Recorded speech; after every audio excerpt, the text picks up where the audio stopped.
Hey guys, this is Dr. Hub. In case you haven't subscribed, please do subscribe for updates. Let's look into the graded versus the action potential. So first, the graded potential is the amplitude proportionate to the length of the strength of the stimulus. So it is amplitude, it is proportional,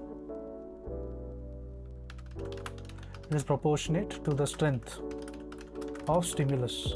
So this is under graded, and it is this is graded. Action potential is independent of the stimulus of intensity. It depends on the all or none. So all or none is with respect to the action potential. Next is the graded potential. It can be depolarizing as well as the hyperpolarizing, whereas action potential is just depolarizing. Next is graded potential. It is conducted decrementally. Amplitude decreases with the distance, whereas in action potential, the self-propagated unchanged in amplitude.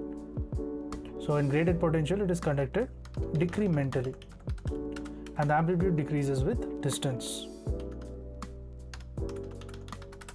Decreases with the distance. And in action potential, the self-propagated unchanged in amplitude. In graded potential, the generated spontaneously or in response to the stimuli, physical or chemical. So it is spontaneous.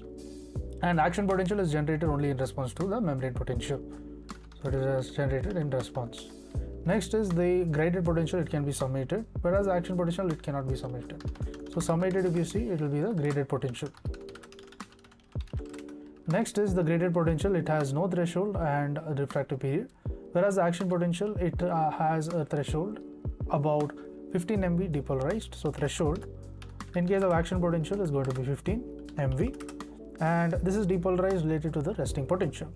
The graded potential, there is not always followed by some action, whereas the action potential is followed by action. To learn and grow daily like this, please do subscribe.